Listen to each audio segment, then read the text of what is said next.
Apa kabar semuanya saudara? Tuhan Yesus itu baik, amin. Berapa banyak di tempat ini yang bangga punya Tuhan Yesus dalam baikkan tangan saudara. Oh haleluya. Kalau saudara gak keberatan, boleh kasih salam kiri kanan saudara, katakan Yesus menepati janjinya. Bilang saudara, haleluya, puji Tuhan saudara. Yuk biar ramai gereja ini, kita kasih sekali lagi tepuk tangan dulu yang luar biasa. Bagi Tuhan kita jemaat di lantai 6, saudara juga sudah tidak kuat lagi. Di depan sana ada banyak orang, terima kasih atas kebaikan Tuhan yang mengirimkan saudara di tempat ini. Bilang kiri kanan saudara, katakan Tuhan itu baiknya kebangetan, bilang saudara. Haleluya. Di belakang sana saya gemetar saudara, tidak bisa khotbah karena melihat kebaikan Tuhan yang dahsyat atas gereja ini saudara. Gereja ini ada karena Tuhan Yesus, yang setuju bilang amin. Saudara datang karena Tuhan Yesus. Dan saya percaya Tuhan yang saudara cari pulang dari tempat ini, saudara akan menemukan Yesus di tempat ini saudara. Kita kasih sekali lagi kemuliaan, tepuk tangan bagi Tuhan kita. Saya gak akan lama-lama, kita akan belajar sebuah ayat yang paling terkenal, ayat yang paling menjadi core dari iman kekristenan, ayat yang menjadi inti dari iman kekristenan. Kalau ada satu ayat yang akan saya khotbahkan kepada orang yang belum kenal Yesus, pasti ayat ini. Kalau ada kesempatan untuk memberitakan satu ayat kepada mereka yang belum percaya kepada Yesus, saya akan pilih ayat ini. Kalau ada kesempatan berkata orang tanya sama saya, Pak Pendeta, apa ayat yang paling berkesan bagi Pak Pendeta, saya akan sebut ayat ini. Kalau saudara tanya sama saya, apa sih inti dari perjanjian lama sampai dengan perjanjian baru, saya akan sebut ayat ini. Kalau saudara tanya sama saya, apa inti dari kekristenan, maka jawabnya adalah ayat ini. Mari kita buka ayatnya, Yohanes 3 ayatnya yang ke-16 saudara. Karena saya percaya saudara sudah Kristen dari lahir, bahkan saya dengar katanya ketika dalam kandungan di USG udah ada Alkitab. Yuk sama-sama ayatnya gak usah dimunculkan, kita akan baca bersama-sama dengan pemahaman saudara. Saya percaya saudara semua sudah hafal. Saya gak yakin. Amin, amin. Saya percaya saudara pasti semua sudah hafal. Amin. Oke, saya akan lihat saudara, saya akan lihat mata saudara yang tidak hafal, diragukan keselamatan. Ya sama-sama kita baca Yohanes 3 ayat yang ke-16, 3, 2, ya karena begitu besar kasih Allah akan dunia ini sehingga Ia telah mengaruniakan anaknya dan barang siapa yang supaya barang siapa yang percaya kepadanya tidak binasa melainkan beroleh hidup yang kekal. Ada beberapa yang cuma bibir gerak keluar. Penipu masih ada di sini. Karena begitu besar kasih Allah akan dunia ini, sehingga Ia telah mengaruniakan anaknya yang tunggal, sehingga barang siapa yang percaya kepadanya tidak binasa, melainkan beroleh hidup yang kekal. Khotbah hari ini tidak akan ada poin, saudara. Kita akan membahas, mengeksegese, menggali, menguliti ayat ini secara dalam, saudara. Karena tema besar dari gereja ini adalah love for the outcast, kasih untuk mereka yang terhilang. Maka kalau saudara lihat, gereja ini bergerak kepada penjara demi penjara. Gereja ini bergerak kepada panti asuhan demi panti asuhan. Gereja ini bergerak kepada orang-orang di jalanan. Kenapa? Karena mereka seringkali terlupakan oleh gereja. Karena seringkali mereka tidak diingat oleh orang percaya. Karena hidup saudara nyaman, sehingga saudara lupa ada banyak orang yang hidupnya gak senyaman saudara. Ada banyak dari kita yang mengambil kepada ini take it for granted. Bahkan udah hidupmu nyaman, rumahmu enak, mobilmu banyak, kerjaanmu mapan, masih bisa-bisanya kamu ngeluh. Masih bisa-bisanya kamu marah. Masih bisa-bisanya kamu bilang Tuhan gak ada. Kalau saudara melihat hidup mereka yang di panti asuhan, kalau saudara melihat hidup mereka yang di penjara, kalau saudara melihat mereka yang ada di rumah sakit dan dokter bilang hidup mereka udah gak lama lagi, saya percaya mulutmu tidak akan berani untuk tidak mengucap syukur. Amin. Amin. Amin. Amin. Nah, kita akan belajar saudara, ayat ini disebut sebagai Allah yang tak terbatas menjadi terbatas. Allah yang mencipta menjadi yang diciptakan. Allah yang tidak punya kelemahan dalam rupa manusia dikuasai oleh kelemahan. Karena begitu besar kasih Allah sama saudara dan saya, katakan amin. Amin. Berapa berharga kita ditentukan dengan harga yang mau kita bayar untuk mendapatkan barang tertentu. Yang ngerti bilang amin. Kenapa saudara, kenapa mobil-mobil Eropa harganya miliaran? Karena banyak orang rela keluarin miliaran untuk barang itu. Barang berharga ditentukan dengan daya, upaya, sumber daya untuk mendapatkan barang itu. Saudara dan saya sangat mahal di mata Tuhan. Katakan amin. Amin. Kenapa? Karena kalau yang di dalam pada bukan dia yang di luar, saya suruh masuk. Dan engkau keluar. Tahun depan ini nggak muat di sini. Amin. Tahun depan Natalan di bulan. Amin. Saudara, saya lupa ngomong tadi. Saudara dan saya mau karena dia nggak utus bawahannya, dia nggak utus anak buahnya, dia nggak utus, dia nggak bayar dengan darah malaikat, dia nggak bayar dengan darah orang lain, dia nggak bayar dengan yang namanya darah pesuruhnya, dia bayar saudara dengan saya dengan darahnya sendiri. Amin. Saya pernah bilang dalam khotbah saya, di rumah saya ada 20 pen, dananya saya kasih tahu. Korban yang pertama pilot, ada banyak. Dari SD saya pakai pilot, tapi sampai sekarang saya nggak bisa menyetir pesawat. Nggak lucu. Tolong dibantu lah. Ini nggak bisa nih. Tapi pulpen yang kedua adalah Parker, dikasih sama istri saya. Harganya nggak seberapa.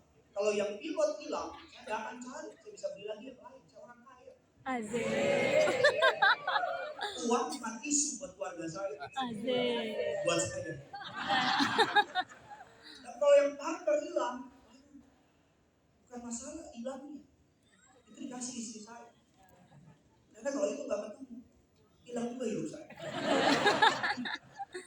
Oleh karena itu, saudara, konteks sejarah dari ayat ini, historinya, mari kita belajar teologi yang dalam pada malam hari ini. Agar Yesus, Yohanes 3:16 adalah bagian dari pembicaraan percakapan Yesus dengan Nikodemus. Bagian dari percakapan ketika Nikodemus, seorang ahli Farisi, datang kepada Yesus malam-malam. Kenapa malam-malam, Pak Bu? Jangan lu bilang siang-siang dia sibuk. Kenapa malam-malam? Karena dia nggak mau orang tahu dia ketemu Yesus. Tapi lihat Yesus, banyak orang sembunyi-sembunyi ketemu dia, malu-malu ketemu dia, tapi Yesus tidak pernah tidak menolak mereka. Yesus selalu membuka pintu bagi mereka yang mau datang sama dia. Bahkan apapun alasannya, mungkin saudara malam ini datang karena sakit penyakit, bukan karena Yesus. Yesus sambut saudara. Mungkin malam ini saudara datang bukan karena cinta Yesus, karena ekonomi lagi turun. Yesus sambut saudara. Mungkin malam ini saudara datang karena masalahmu berat, bukan karena kau cinta Yesus. Yesus sambut saudara. Tapi doa saya malam ini, kamu yang cari tangan, kamu menemukan hati. Amin. Orang korban Natal kan paling gampang. Jemaat lagi suka-suka, tapi tidak terjadi di sini. Konteks budaya. Orang Yahudi at that time menantikan Mesias. Tetapi bagi mereka berpikir Mesias hanya untuk orang Yahudi. Terpujilah Tuhan. Mesias untuk orang Manado, orang Batak, orang Ambon, orang Chinese, Papua, NKRI harga mati merdeka.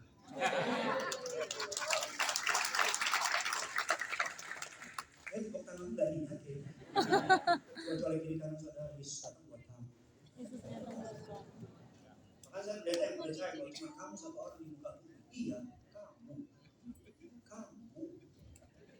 kamu sayang. Asik. Ini jomblo sih. Konteks budaya. Yesus datang untuk seluruh dunia. Kasihnya untuk orang Buddha, orang Hindu, orang Muslim, untuk orang nyembah yang namanya patung-patung, bahkan untuk mereka yang bilang Tuhan kok beranak, kasih Yesus buat dia juga. Amin. Amin. Bahkan di kampung hanya muncul di hari Natal ini. Saya mulai lihat pada muka-muka yang sangat menarik jemaat. Saya di Bekasi ada jemaat datang sama saya, Pak Pendeta. Saya kalau ibadah di Bekasi suka nyambut jemaat di depan. Ibadah di mall, saya nyambut di pintu tol. Tapi dia sama. Kadang-kadang orang ini baru keluar pintu sudah di depan pintu rumahnya. Saya sambut jemaat Bekasi di 7:30. Shalom. Ada jemaat, pagi dia udah lama nggak kelihatan. Sebentar. Gue di sini tiap minggu. Lu yang kemana bapak? Bapak yang kemana? Kok gak pernah kelihatan? Oh iya pak, kemarin sibuk pak, toko lagi rame. Kok sekarang bisa? Nah iya pak, udah pada sepi.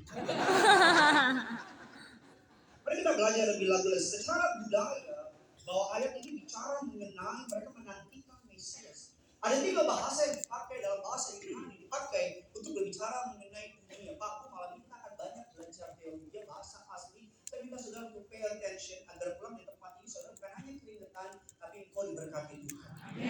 Amin saudara. Mari kita akan melihat bahasa tiga kata bahasa Yunani yang dipakai oleh Alkitab, oleh Rasul Yohanes ketika bicara mengenai dunia. Kata yang pertama adalah G. G itu adalah geografi. Kata geografi berasal dari kata G, saudara. G. Dari kata G ini yang artinya dunia dalam pengertian yang sesungguhnya, tanah dan substansi dari dunia, maka disebut dengan kata geografi. Geografi adalah ilmu tentang bumi apa sih? Teologi, ilmu tentang Tuhan. Agama. Tuhan. Mau nakal, gak nakal, nyampe. Teologi, Tuhan, logi, ilmu. Jadi ilmu tentang Tuhan. Kalau geo itu bumi. Rafi itu gravitasi. Saya tahu otakku mau situ kan.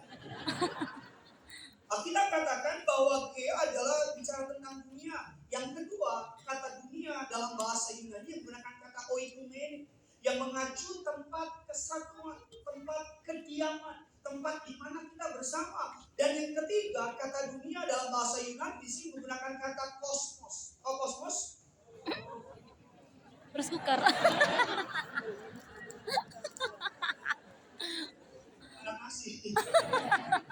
Kosmos, dari kata kosmos, saudara, kosmos artinya ciptaan yang begitu indah, ciptaan yang teratur. Dari kata kosmos muncul kata kosmetik.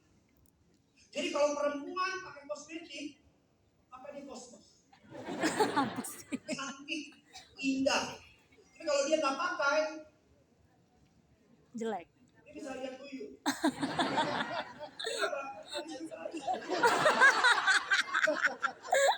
Tapi di sini ada semua.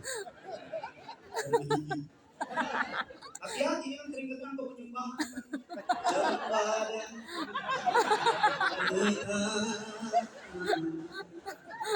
Sembah, suami lagi sembah dan tujuh. Baik-baik. Wanita makhluk yang paling luar biasa.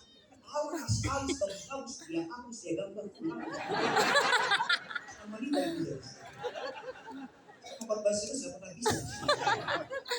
Karena begitu besar kasih Allah akan dunia ini, kosmos, artinya karya Tuhan yang terbaik, karya Tuhan yang terindah. Tapi mengapa disebut sebagai tatanan, satu kesatuan yang indah? Mengapa disebut? Karena begitu besar kasih Allah akan dunia ini. Dunia yang diatur oleh Allah mengingkari keberadaannya. Dunia yang diciptakan untuk kemuliaannya mengingkari kemuliaannya. Maka kita katakan dia datang kepada ciptaannya, tapi ciptaannya menolak dia. Makanya karena begitu besar kasih Allah kepada siapa? Kepada dunia yang menolak dia. Kalau saudara baca secara letter, saudara nggak ngerti maksudnya. Tapi kalau saudara baca secara teologi, saudara ngerti betapa dalam ayat ini, betapa powerful ayat ini. Bahwa Yesus mau bilang sama saudara, karena begitu besar kasih Allah pada dunia yang even menolak dia. Ayat selanjutnya dikatakan demikian, ia memberikan apa? Anaknya yang tunggal. Beberapa waktu lah kalau saudara belajar teologi, beberapa teolog berusaha menghapus kata anaknya yang tunggal. Bahkan dalam terjemahan Revised Standard Version of Bible yang diciptakan di Inggris, saudara, kata begotten, kata the only one hendak dihapus. Hendak mengaruniakan anaknya aja, enggak yang tunggal. Kenapa? Karena supaya saudara enggak ngerti betapa Allah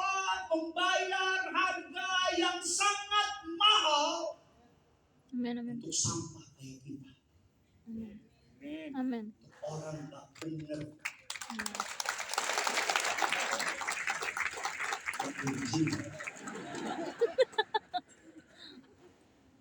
Saudara Google ya, kata anak yang tunggal pada tahun, gak ada lagi tahun ini.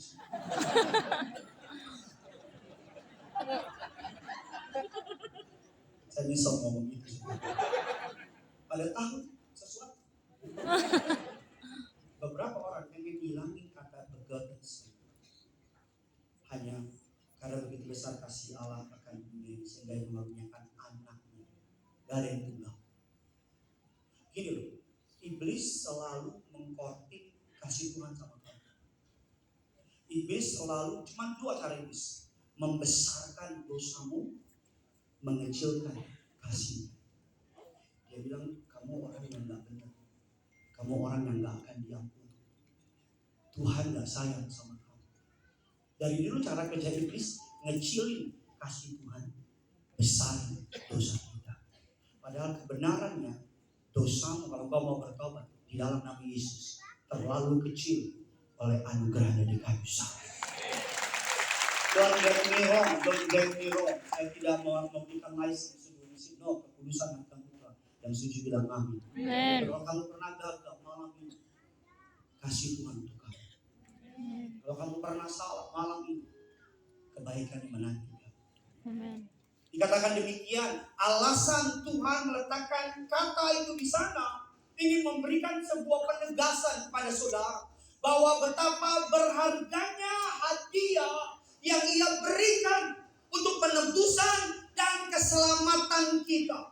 Allah pengen kasih tahu sama saudara bahwa betapa hadiah yang Dia berikan kepada saudara di Natal ini sangat mahal, sangat berharga dan spesial karena di mata Tuhan kamu sangat berharga. Amin. Amin. Amin. Kamu sangat berharga. Kamu sangat berharga. Makanya iblis berusaha, kata anaknya yang tunggal, berusaha dihapus.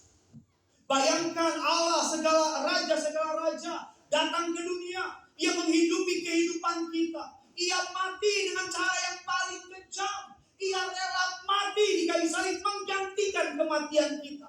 Ia melakukan semuanya itu. Ia telah menyerahkan dirinya, dipaku, dicambuk, dihina untuk penebusan kita. Maka gak bisa dipisahkan dengan Paskah. Gak bisa. Born to die. Lahir untuk mati. Kalau dia hanya lahir gak mati, gak ada keselamatan.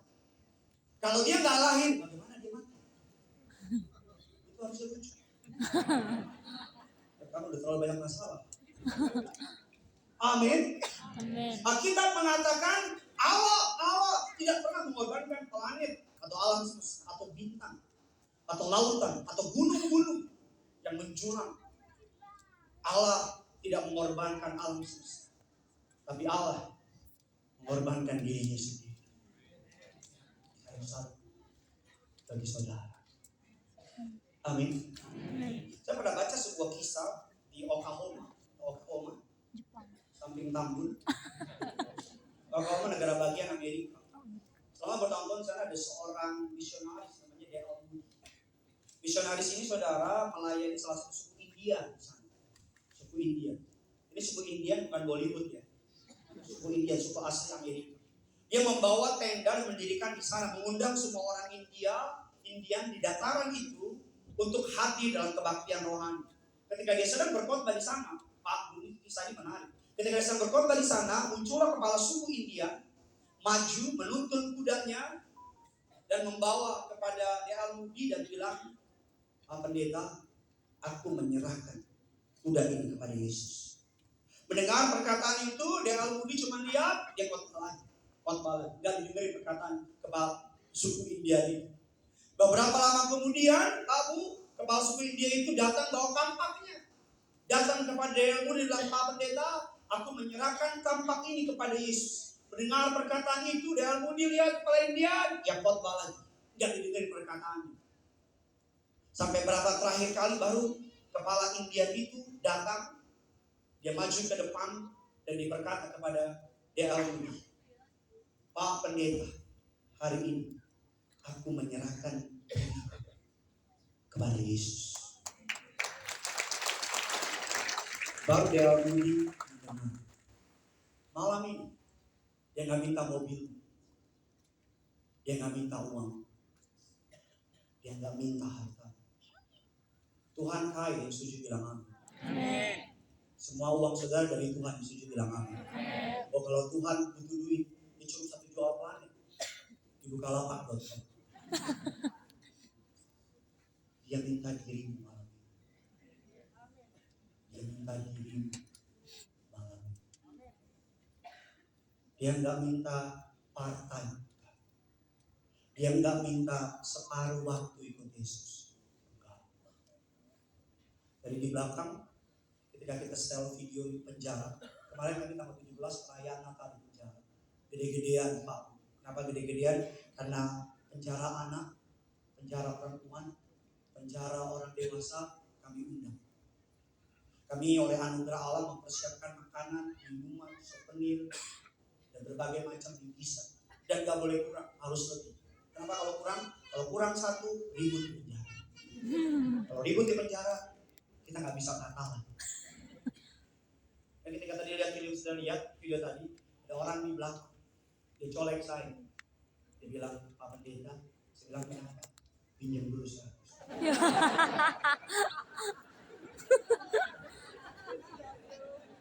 Colek saya bilang gini, Pak Pendeta, saya mau ikut pelayanan ke penjara.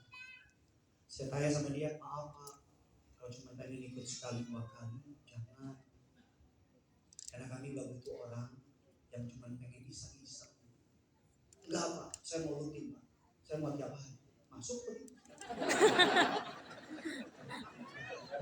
Tiap hari tinggal di situ. Enggak Pak, saya mau rutin. Saya bilang, kenapa mau rutin? Karena saya pernah lihat. Saya bilang, belum. Kamu belajar dari dia dong. Ingat dari dia. Dia lihat tanda. Kamu keluar.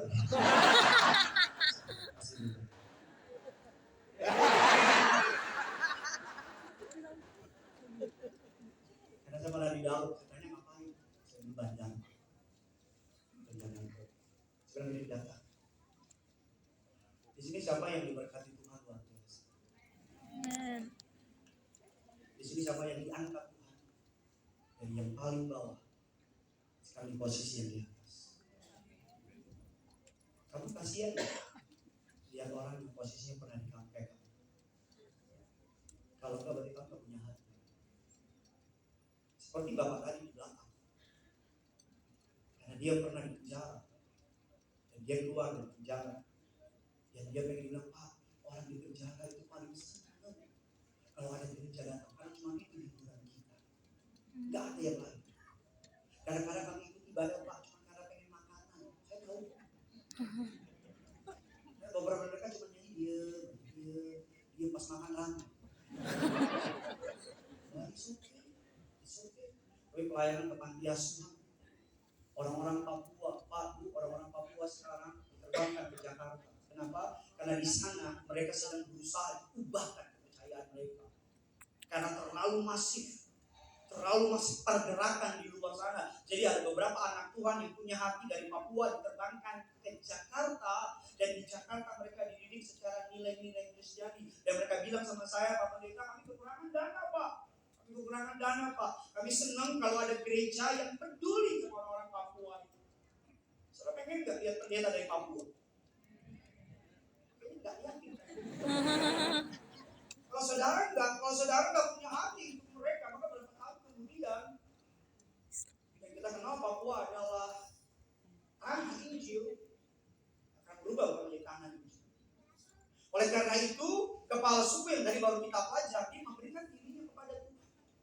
Tuhan nggak minta, Tuhan nggak peduli, Tuhan nggak minta mobilmu, harta dan sebagainya. Memang mobil dan harta bisa kamu pakai kemudian bagi nama Tuhan, dia bilang amin. Tapi mohon maaf, jangan pada berpikir gampang lah sama Tuhan lah, gua kasih persembahan aman lah. Udahlah bilang sama pendeta butuh berapa buat transfer,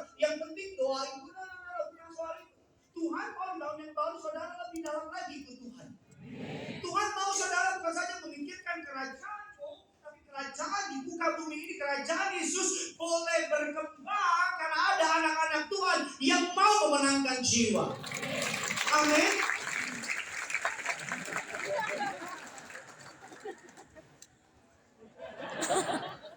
Amin. Satu hari Pak Bu ada toko yang berikutnya namanya D.L. Moody dan Harry Morehouse. Ini toko dua orang tua ini Pak Bu. Harry Moody, D.L. Moody dan Harry Morehouse. Kiri D.L. Moody, kanan Morehouse. D.L. Moody adalah pembicara terkenal pada masa itu Pak Bu. Terkenal sekali. Dia pelayanan ke Inggris. Ketemu di Inggris dia ketemu seorang anak muda, Harry Morehouse, yang usianya under 20, di bawah 20. Ini true story, Google it, kisahnya sangat menarik.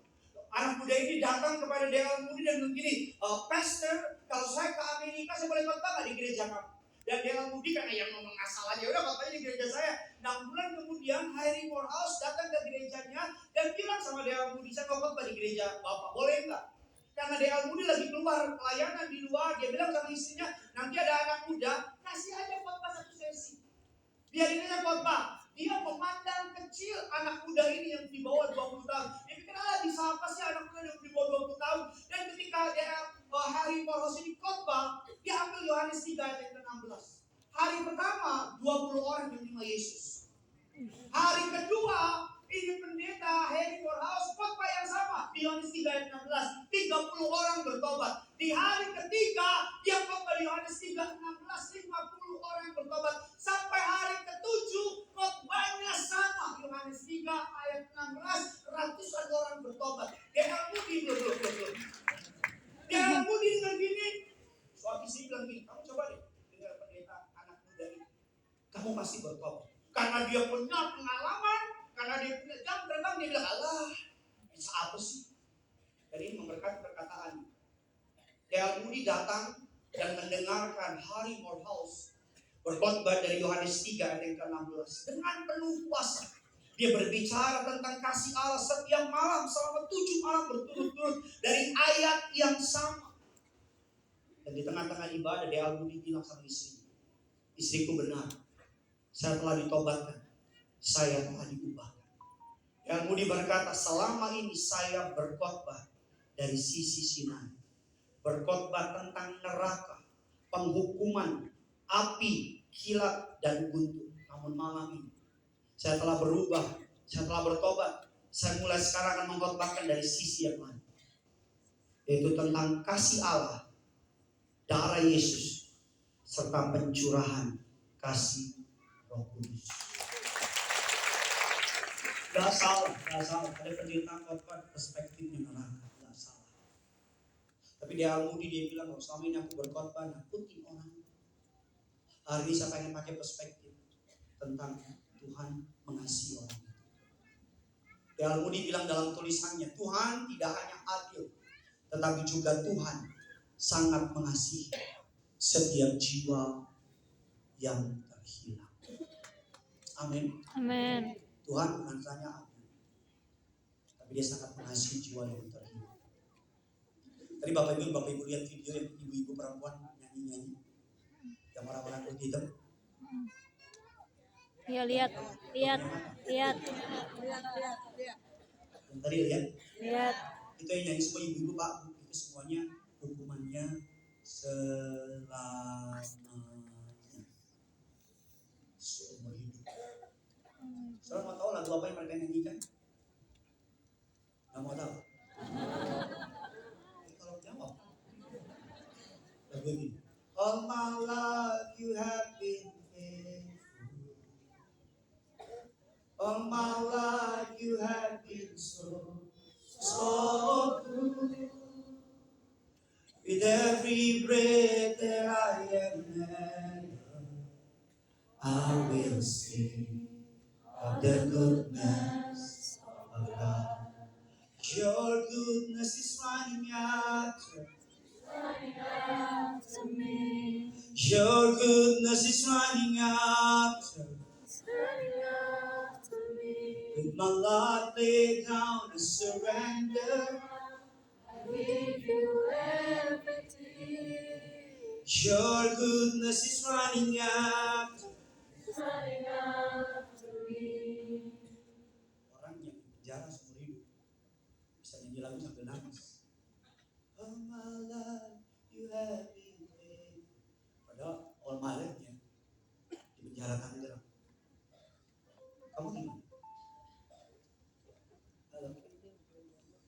Kamu gimana? Yang ketiga, agar setiap orang yang percaya kepada kita belajar tentang dunia kosmos. Yang kedua, kita mengatakan kasihnya kepada yang memberikan anaknya yang tunggal. Yang ketiga, agar setiap orang yang percaya kepada, sama-sama bilang sama saya percaya kepada Yesus. Saya percaya kepada Yesus. Setiap orang yang percaya kepada dalam bahasa Yunani menggunakan kata yang artinya tidak ada pengecualian. Setiap individu dari latar belakang apapun, suku bangsa, status sosial apapun, kasih Allah untuk seluruh dunia. Katakan amin. Amin. Saya dapat memahami bila saudara dan saya bersikap baik kepada orang yang menyayangi kita. Betul apa tidak? Saya bisa paham kalau saudara mengerti bersikap ramah kepada orang yang mau mendengarkan kita. Saya ngerti kalau saudara baik sama orang yang baik sama saudara. Tapi Alkitab mengatakan agar setiap orang yang percaya kepadanya. Kata setiap orang dalam Yohanes 3 ayat yang ke-16 artinya orang-orang rusak, bobrok, bahkan mereka yang menghujat Tuhan, Allah datang buat dia. Amin. Allah datang buat dia. Makanya ketika saya kemarin khotbah di penjara, di Natalan, Pak, Bu, di tengah-tengah khotbah saya bilang sama jemaat di situ. Karena banyak dari mereka tangan dilipat. Saya udah kasih job terbaik. Lagi ditanya.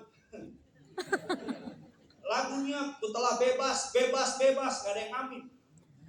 Gak ada yang nyanyi di lagu. Karena belum bebas. Tolong dibantu lah saya. Saya bilang sama mereka di sini. Pak, Bu, mata bapak, mata ibu, mata orang kalah. Mata bapak, mata ibu, mata orang marah. Bahkan mata orang kalah.